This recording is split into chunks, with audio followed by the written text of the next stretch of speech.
오늘은 레위기의 핵심 줄거에 대해서 말씀드리겠습니다. 레위기에 대해서 어떤 분이 이런 얘기를 했어요. 레위기는 어지간하게 은인자중하는 이라도 통독하기 극난하리만큼 무미 건조한 율법책이다. 묘성의 수를 계산함으로써 시력을 검사한다는 방식으로 하면 레위기를 시종 여일하게 통독함으로써 각자의 인내력, 경건성을 검사할 수 있을 것이다. 이해하십니까, 여러분? 우리가 레위기를 읽기 위해서는 엄청난 인내가 필요하다는 거예요. 레위기를 정말 처음부터 끝까지 쭉 읽을 수 있으면 여러분의 경건성이 검사된다라는 거예요. 그만큼 레위기가 읽기 어렵다라는 것입니다. 예전에 우리가 신학대학원 다닐 때에도 우리 신학생들끼리 웃으면서 하는 말이, 잠은 자야 되는데 잠이 안 오면 레위기를 읽어라, 이런 얘기했어요. 그만큼 이게 되게 재미없는 책이에요. 그런데 또 희한하게 은혜를 받으면 무지하게 재미있는 책이 이 책입니다. 희한합니다. 저도 신학대학원 들어가서 성경을 집중적으로 읽었던 시간이 있는데 그때 희한하게 레위기서가 그렇게 재밌더라고요. 그렇게 신나게 읽었던 기억이 나거든요. 묘합니다, 그것이. 하여튼 그런 책입니다. 레위는 누구지요? 야곱의 셋째 아들이지요, 그지요? 야곱의 셋째 아들인데 이 레위의 자손이 바로 여러분 아시다시피 아론, 모세, 이런 사람들이 다 레위 지파에 속한 사람들입니다. 그래서 그 자손들이 대대로 제사장이 되어서 제사를 지내고 또 제사와 관계된 모든 일들을 감당했거든요. 그래서 이 본문 전체가, 레위기란 책 전체가 이 제사에 대한 그런 규례라든지 제사장의 임무라든지 또 헌물을 드릴 때에 어떻게 드려야 되는지를 그렇게 세밀하게 제정한 것이기 때문에 책 제목을 레위라 그런 것입니다. 저자는 누굴까요? 우리가 알다시피 모세죠. 이 레위기에서 56회나 하나님께서 이 율례를 모세에게 주셨다, 이렇게 분명하게 모세라고 얘기하고 있고 예수님도 또한 그렇게 말씀하셨습니다. 이 레위기서가 다루는 연대는 언제냐면은 사실 한 달 동안 있었던 일입니다. 이 레위기의 내용은 이 출애굽을 1446년 BC 1446년 했다 그러잖아요. 그런데 출애굽 후에 두 번째 해, 출애굽한 그 다음 해 첫 한 달 동안 일어난 일이 기록된 것이 이 레위기서입니다. 주전 1445년이겠죠. 성막은 출애굽한 다음에 정확히 1년 후에 완성이 된다라고 출애굽기 40장 17절에 나오거든요. 그래서 이 레위기서는 그 앞에 있는 내용이라는 것이죠. 민수기는 그럼 어떻게 되겠습니까? 민수기는 출애굽 후 두 번째 해 두 번째 달 초부터 시작된다라고 이야기하고 있습니다. 다루는 연대는 그런데 그럼 기록 연대는 어떤가? 기록 연대는 학자들이 추정할 때 레위기는 아마도 모세가 처음으로 기록했을 가능성이 크다라고 이야기합니다. 왜냐하면 이 내용 전체가 하나님께서 시내산에서 주신 그 계시로만 구성되어 있기 때문에 그렇습니다. 어디서 이 책이 기록이 됐는가? 시내산에서 1개월 머물면서 주신 말씀이라고 27장 34절에 나오기 때문에 이 시내산에서 하나님이 주시지 않았을까? 우리는 그렇게 확인할 수 있는 것이죠. 이 주제는 무엇인가? 주제는 그렇습니다. 출애굽기라는 것이 뭐였어요? 출애굽기라는 것이 하나님의 언약으로 말미암아 이제 이스라엘 민족이 제사장 나라 거룩한 백성이 되었다라는 것이잖아요. 그 뒤에 나오는 레위기는 이 제사장 나라 거룩한 백성이 어떻게 제사장적인 하나님의 소명을 완수할 수 있을 것인가 하는 그런 내용을 다뤘다는 것입니다. 우리식으로 표현하면 이런 것입니다. 지금 현재 우리 현대인들, 우리 그리스도인들이 이해하기 쉬운 것은 성화의 삶을 가르친 것이다라고 볼 수 있습니다. 우리가 예수 그리스도로 말미암아 구원받고 칭의가 되었잖아요. 어렵다고 인정받고 난 다음에 우리가 그리스도인으로서 이 땅에서 거룩한 삶을 살아가는 그것이 바로 구약의 레위기고 신약에서는 성화의 삶이다 라고 볼 수 있는 것입니다. 거룩이라는 것이 뭐냐? 여러분, 거룩의 의미가 뭐죠? 거룩은 카다시라는 말인데, 이것은 영어로 하면 컷이라는 말인데, 컷, 자르다 하는 뜻이죠. 그래서 여기서 파생된 단어가 구별하다, 분리하다, 그런 뜻입니다. 하나님이, 재밌는 얘기가 있어요. 하나님이 이스라엘 백성을 애굽 땅에서 구출할 때 빼내는 데는 단 하룻밤이 걸렸다라는 거예요. 그런데 하나님께서 이스라엘 백성 안에 있는 그 영향력, 이스라엘 백성들이 애굽 땅에 살면서 젖어들었던 그런 이 종교심이라든지 또는 윤리라든지 가치관 같은 걸 뽑아내는 데는, 빼내는 데는 얼마가 걸렸을 것 같아요? 40년 걸렸다라는 거예요. 그런 이야기 하면서 이 사람이 성결하게 살아간다는 것이 쉽지 않다라는 것이죠. 우리 안에 있는 죄성을 뽑아내고, 비록 우리가 어렵다고 인정을 받아 구원을 얻었지만은 다시 이 안에 있는 뿌리 깊은 이 죄성을 뽑아내고 거룩한 삶을 살아가는 것은 그만큼 어렵다라는 것을 이야기하는 것인데, 레위기는 그런 것을 다룬 내용이다라고 볼 수 있겠습니다. 첫 번째 주제가 거룩이라 그런다면 두 번째 주제는 희생제사입니다. 이 거룩의 가장 대표적인 도구 또는 이 표시가 레위기에서는 제사로 나오거든요. 희생제사로. 이스라엘 백성들은 피의 희생제사를 드리지 않았습니까? 이스라엘 백성들은 애굽 땅에서 자신들을 구원하신 하나님께, 그 거룩하신 하나님이시기 때문에 그분과 교제하기 위해서는 이 자신들이 더러운 죄인의 모습이니까 자신들의 더러움을 제거해야 거룩하신 하나님께 가까이 다가설 수 있기 때문에, 거룩해지기 위해서 레위기에서 말씀하시는 희생제사를 통해서 죄를 없애고 더러움을 제거하고 하나님께 나아갔다라고 볼 수 있는 것입니다. 그래서 레위기서는 죄 많은 인간이 희생제사를 통해서, 희생제물을 통해서 거룩하신 하나님께 나아가는 그런 길을 보여주고 있다라고 볼 수 있겠습니다. 다시 말하면, 결론적으로 얘기하면 거룩하신 하나님께서는 인간의 죄 때문에 생명이라는 값비싼 제물을 요구하신다는 것을 알려주는 것입니다. 죄의 문제가 그렇게 쉽게 해결되는 것이 아니라는 것입니다. 죄라는 것은 엄청나게 깊은, 정말 해결하기 힘든 그런 것을 갖고 있기 때문에 이것은 생명을 바치는 것 외에는 해결이 불가능하다라고 이야기하고 있는 것입니다. 레위기에서도 예수 그리스도의 예표들이 있지요. 특별히 세 가지가 나오는데, 첫 번째는 뭐냐면은 제사입니다. 특별히 레위기에서는 5가지 제사가 나오거든요. 그 제사. 두 번째는 절기가 있습니다. 절기들이 7가지 있습니다. 7절기. 그리고 나서 대제사장. 이것이 다 예수 그리스도를 예표하는 말씀들이라고 볼 수 있겠습니다. 먼저 5가지 제사를 보시게 되면 번제, 소제, 화목제, 또 속죄제, 속건제, 이 5가지 제사가 있는데, 번제는 하나님 아버지의 뜻에 순종해서 자신을 온전히 내어드린 예수 그리스도의 헌신을 예표하고 있고, 소제는 예수 그리스도의 죄 없고 흠 없는 봉사를 예표하고 있습니다. 화목제는 그리스도께서 십자가 사역을 통해서 우리가, 인간이, 사람이 하나님께로 나아가서 교제할 수 있는 그런 길을 또 예표하고 있죠. 그런 길이 되심을 예표하고 있는 것이죠. 속죄제는 우리 죄를 속하는 것이니까 우리의 죄의 짐을 지시는 그리스도를 예표하고 있다고 볼 수 있고요. 마지막으로 속건제는, 이 속건제는 속죄제 플러스 배상이거든요.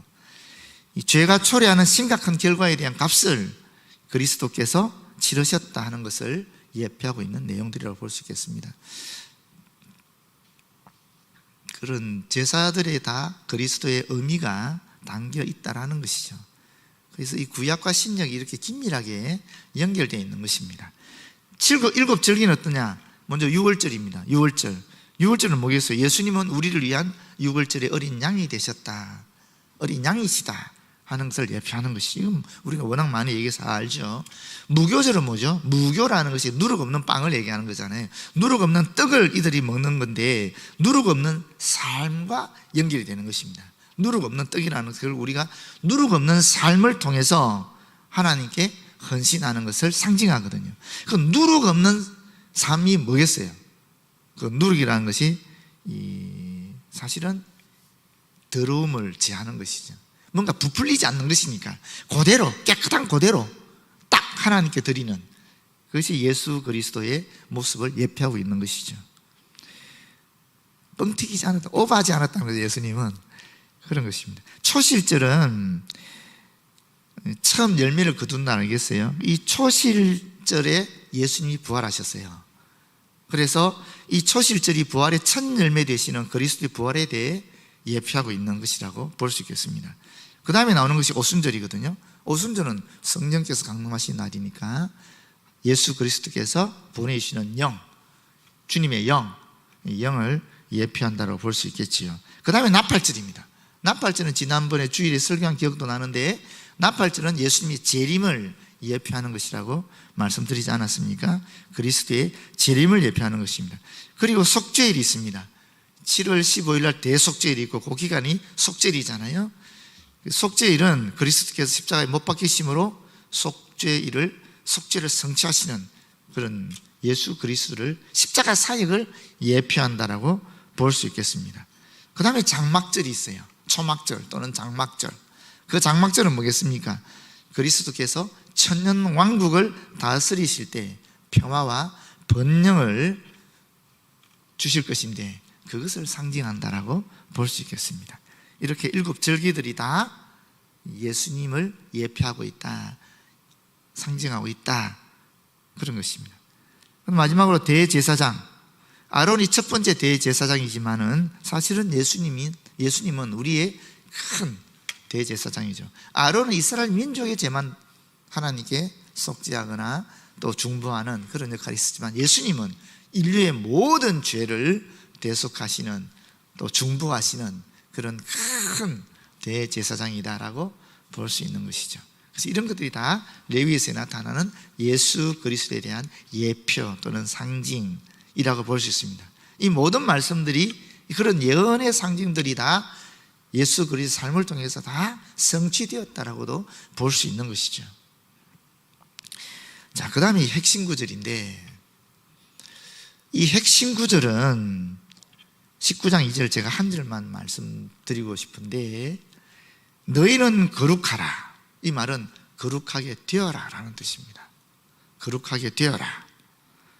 이는 나 여호와 너희 하나님이 거룩함이니라. 하나님은 더 이상 거룩하실 수 없는 거룩함 그 자체이기 때문에, 이 중요한 얘기죠. 하나님은 거룩 그 자체라는 거예요.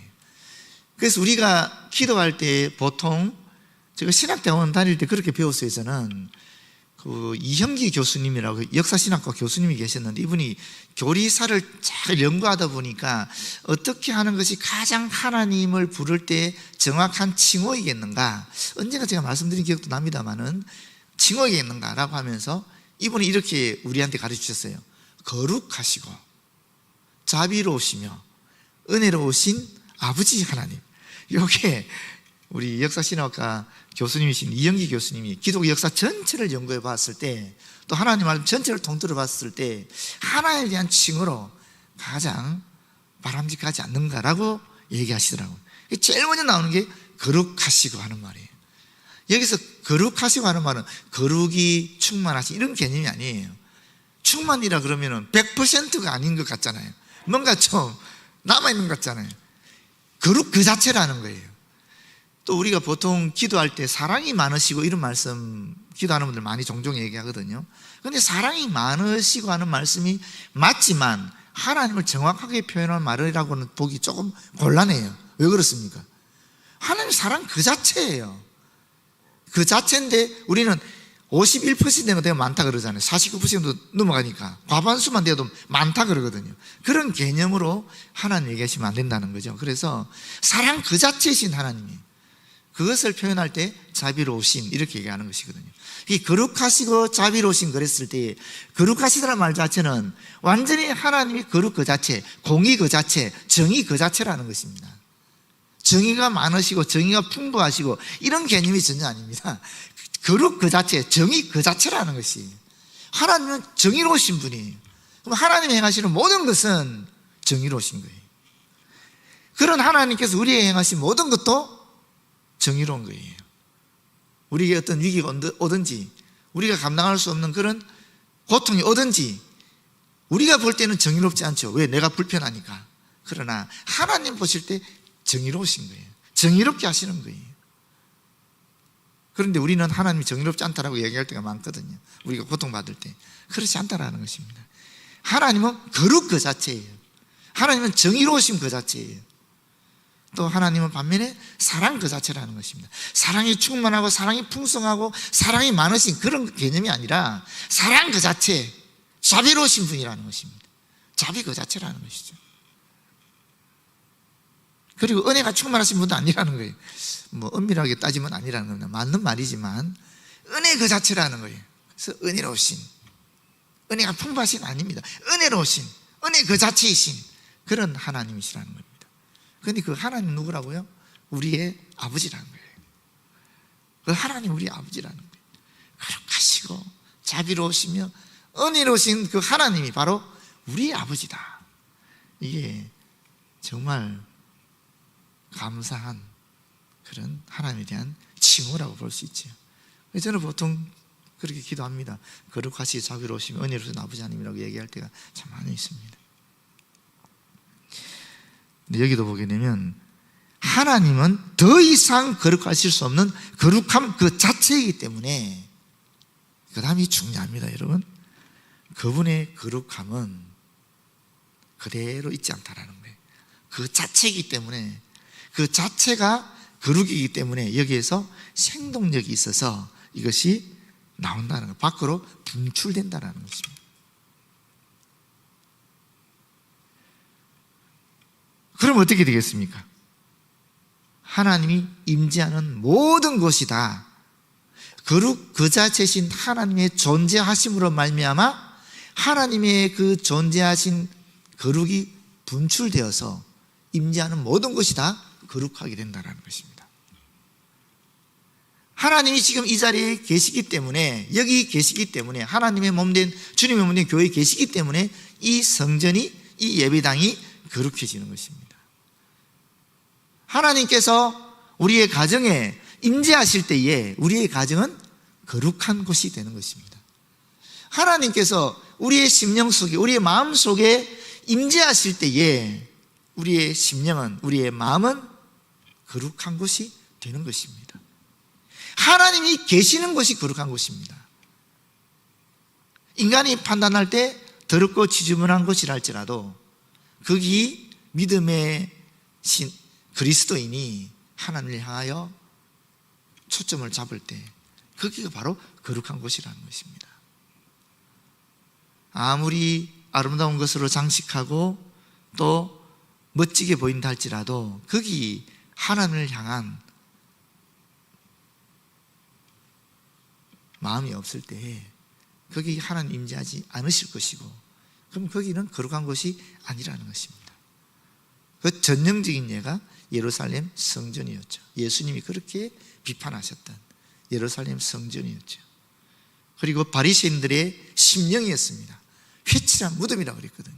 그렇게 하나님 말씀을 많이 알고 있고 평생 연구하고 가르치고 또 나름대로 금식하면서 또 봉사하면서 남들 섬기면서 그렇게 거룩한 삶을 살아간다라고 여겼던 그 바리새인들을 향하여 하나님께, 예수께서는 회칠한 무덤이라고 그랬거든요. 왜? 그들이 심령 속에 거룩하신 하나님이 임재하지 않았기 때문에 그것을 보시고 그렇게 말씀하신 거예요. 그래서 우리가 인간이 보는 면하고 하나님 보신 면은 완전히 다르다고 볼 수 있습니다. 우리가 볼 때는 쓰레기가 많고 더럽고 죄 짓고 이러면은 우리는 거룩하지 않다라고 여기지만, 그럼에도 불구하고 하나님 보실 때는 죄 많은 인간이 자신의 죄를 뉘우치면서 회개하면서 눈물을 흘리면서 겸손하게 주님 앞에 나아오는 것을 거룩하다라고 얘기하시는 것입니다. 완전히 다른 것이죠. 하나님은 그렇습니다. 하나님은 거룩 그 자체이기 때문에 하나님의 존재를 통하여 거룩이 분출되어 나가고 하나님이 임재하는 모든 것은 다 거룩한 것이 된 반면에 인간은 어떻습니까? 인간은 존재 자체가 악입니다. 존재 자체가 원죄를 이어받은 악한 존재라는 것입니다. 그렇기 때문에 인간이 본질상 죄를 품고 있으니까 인간이 가는 곳마다 다 거룩하지 않은 것이 되는 것입니다. 그럼 어떻게 해요? 우리가 이 더러운 인간이 어떻게 거룩한 존재가 될 것인가? 거룩하신 하나님께 나아가야 되는 것이죠. 그러면 비록 우리는 본질적으로 더러운 존재지만 그러나 거룩하신 하나님의 존재 때문에 우리가 그 영향을 받아서 우리가 거룩해진다라는 것이 이 레위기서 전체의 사실은 주제이고 내용입니다.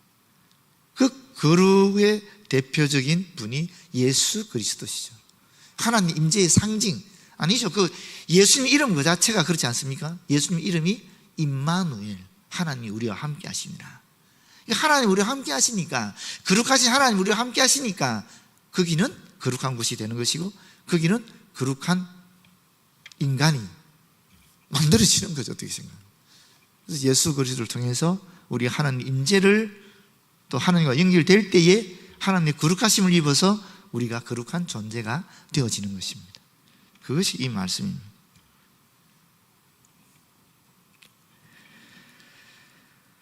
그런데 우리 한국 사람들은 이 거룩이라는 개념을 사실은 이 전통적으로 또는 우리의 어떤 생활 습관적으로 또는 종교심으로 이 개념을 알고 있었어요. 묘하게. 이 하나님의 은혜라고 볼 수 있겠죠. 우리는 신성한 것이 무엇인지를 우리도 모르게 알았어요. 그 거룩의 개념 우리도 모르게 알았어요. 왜 그런가 하면은 우리가 예전에 어르신, 아버지, 어머니 이름을 함부로 부르지 않았잖아요. 그렇지 않습니까? 그 십계명에 하나님 이름을 망령되이 일컫지 말라 하는 말과 너무나 똑같은 그런 개념을 우리는 이미 갖고 있었던 거예요. 뿐입니까?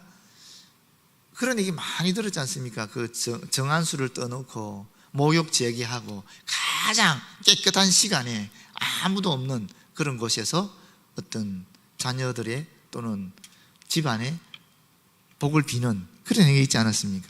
근데 그 행위 자체가 뭐냐면은 사실은 이런 의미가 있는 거예요.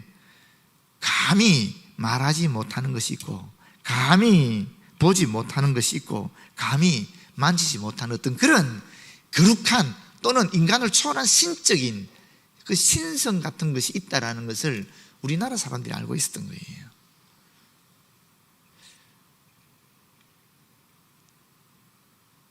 그래서 우리 민족은 이 거룩이라는 개념을 우리가 머리로 이해하는 것이 아니라 이게 역사를 통해서 우리 민족의 심성 속에 이 거룩이라는 개념을 우리도 모르게 무의식적으로 가지고 있다고 볼 수 있는 것입니다.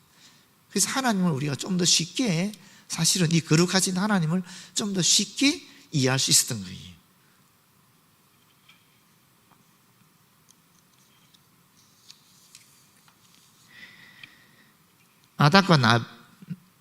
나답과 아비후가 하나님의 불을 잘못해가지고 불에 타 죽지 않습니까? 그건 사실 이해가 안 되는 거거든요. 그런데 한국 사람들은 너무나 쉽게 이해할 수 있는 거예요.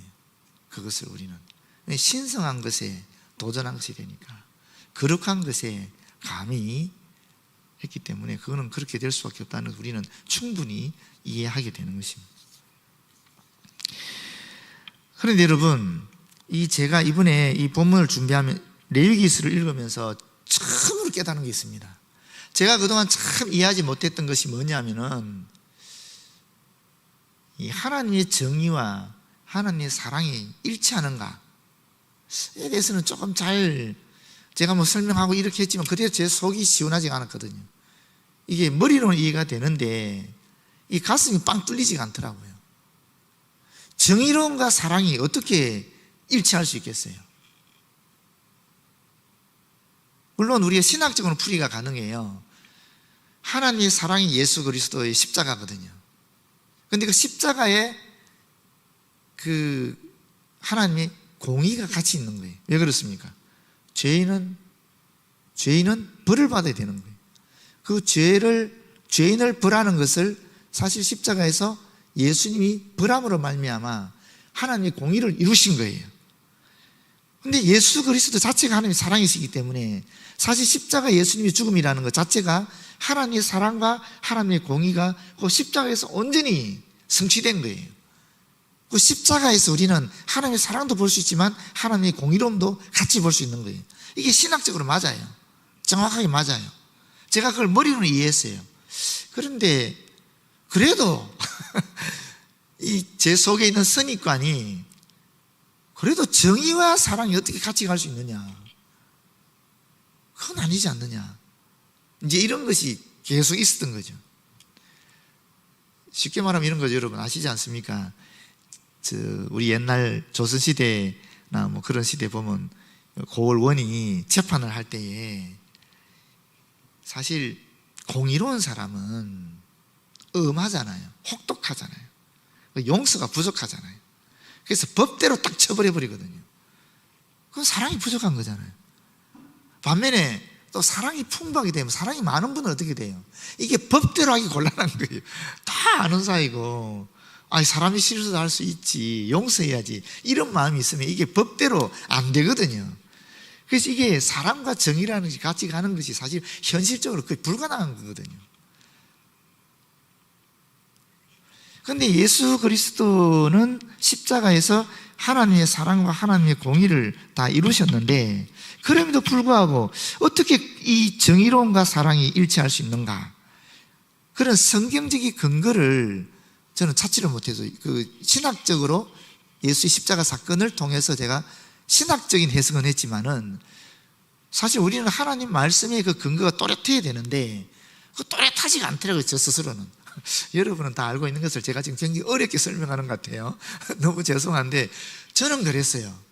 신학적으로 이해가 되는데 그 하나님의 정의로우신 하나님의 사랑이 어떻게 성경의 근거에 정확하게 일치할 수 있느냐에 대해서는 굉장히 제가 못 찾았거든요. 그래서 좀 헷갈렸거든요. 이번에 레위기에서 찾았어요. 19장 2절에 뭐라 그랬어요? 오늘 본문 19장 2절에 내가 거룩하니 너희도 거룩하라 그랬거든요. 그럼 우리가 어떻게 거룩해질 수 있는가? 이 거룩에 대한 이야기가 사실은 희생 제사를 통해서 거룩해진다, 또는 절기를 지킴으로 말미암아 거룩해진다, 이런 거거든요.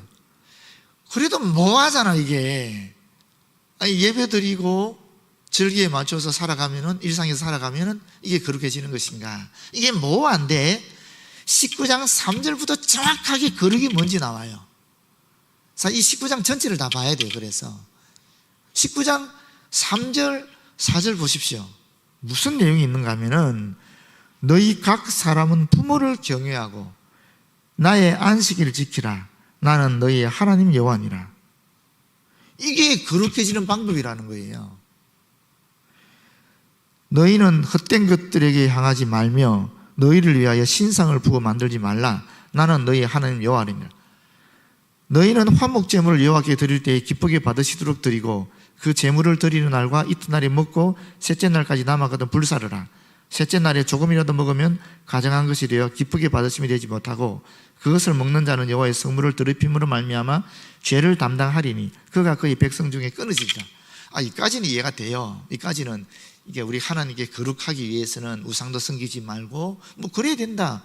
이게 10계명에 나오는 1계명부터 4계명까지 내용 아닙니까? 하나님을 대할 때 우리가 어떻게 대해야 될지 이해가 된다고요.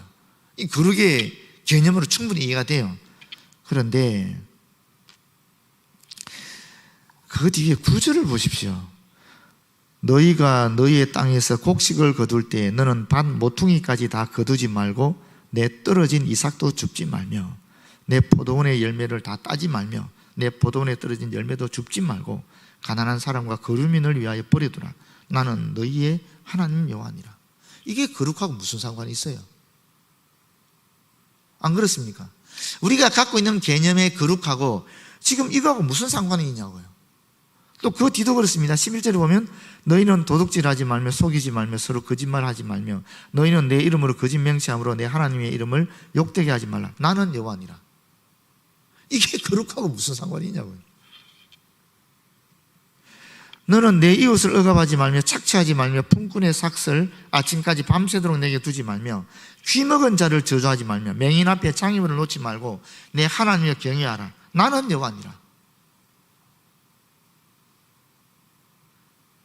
16절도 너는 내 백성 중에 돌아다니며 사람을 비방하지 말라. 너는 내 형제를 마음으로 미워하지 말며 내 이웃을 반드시 견책하라. 원수를 갚지 말며 동포를 원망하지 말며 내 이웃 사랑하기를 내 자신과 같이 사랑하라.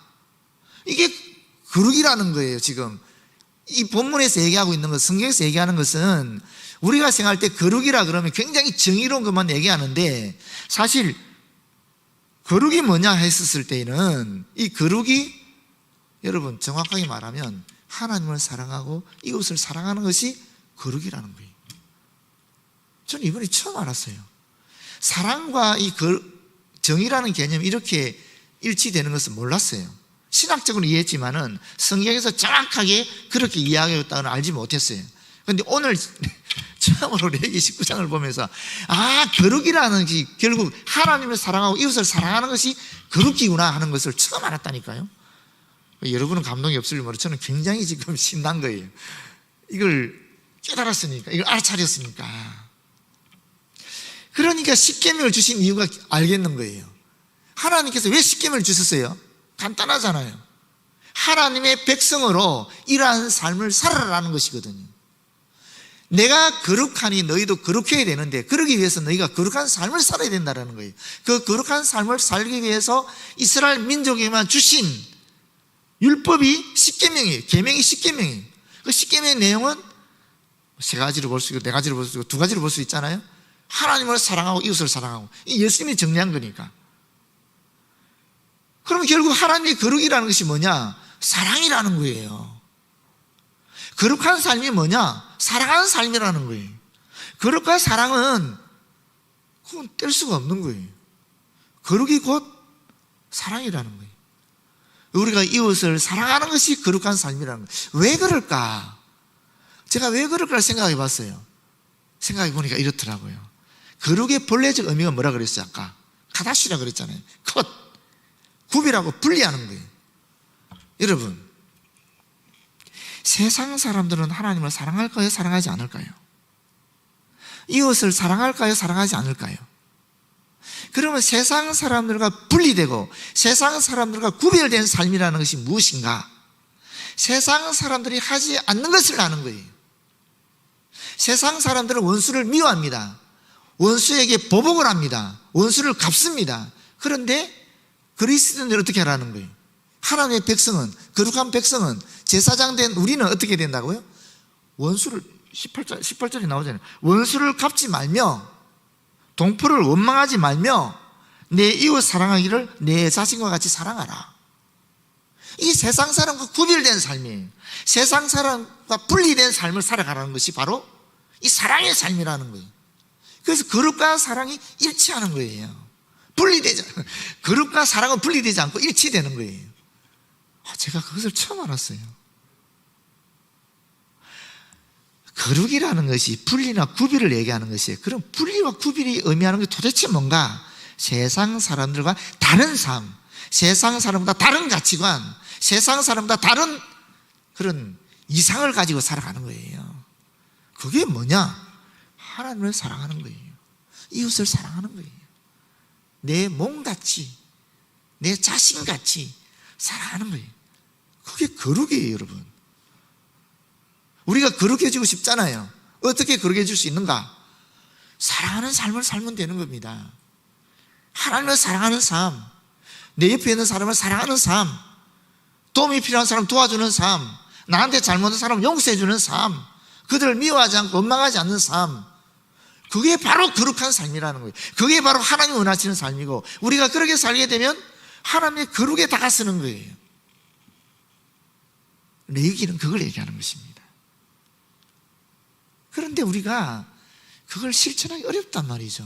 왜? 죄의 본성이 워낙 강하기 때문에 원수를 미워하고 싶지 원수를 사랑하고 싶지 않은 거예요.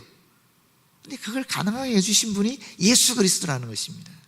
예수 그리스도가 우리에게 모본을 보이신 거예요. 예수 그리스도를 우리가 어떻게 사랑할 수 있는지를 정확히 보이신 거예요. 그래서 예수 그리스도를 믿음으로 우리가 거룩함을 덧입게 되는 겁니다. 거룩할 수 있는 그런 능력을 덧입게 되는 거예요. 예수 그리스도를 믿지 않으면은 우리의 죄성이 워낙 강해서 그 능력을 받을 수가 없어요. 아까 얘기했잖아요. 거룩하신 하나님이 임재하는 곳에 거룩하신 그 자체인 그분을 말미암아 분출되는 그 거룩을 잊고 그 주변이 거룩해지는 거예요. 인간이 거룩할 수 있는 유일한 방법은 거룩하신 그분의 임재에 가까이 가야 되는 거예요. 그분의 임재를 느껴야 되는데 어떻게 느낄 수 있는가? 예수 그리스도를 통해서만 느낄 수 있는 거예요. 예수 그리스도 받아들일 때만 우리가 하나님과 연결되면서 하나님의 그 임재를 경험할 수 있는 거예요. 그래서 우리는 예수 그리스도를 통해서 이미 하나님의 임재를 경험한 사람들이기 때문에 우리 안에 하나님의 거룩하신 하나님의 사랑의 능력을 덧입을 수 있는 거예요.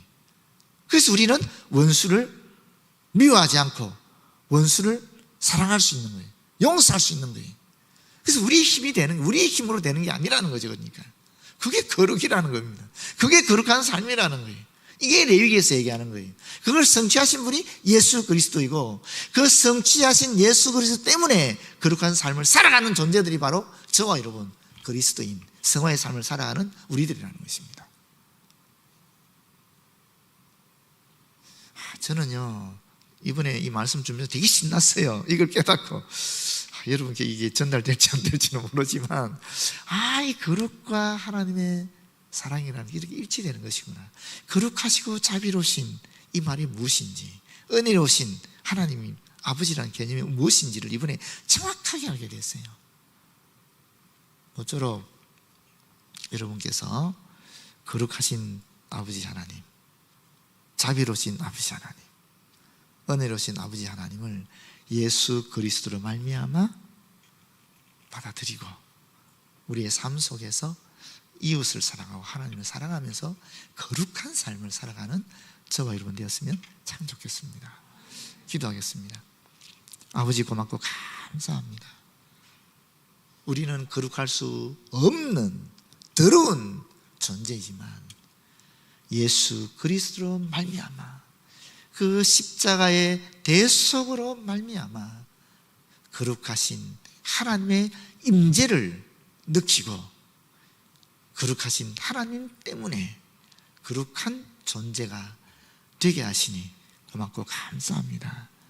이제 우리만 거룩한 존재가 되는 것이 아니라 하나님의 임재한 곳에 거룩한 역사가 일어나듯이 우리가 가는 곳곳마다 우리 주 예수 그리스도가 주시는 능력으로 말미암아 거룩한 역사가 일어날 수 있도록 인도하여 주시옵소서. 예수님 이름으로 기도드립니다. 아멘.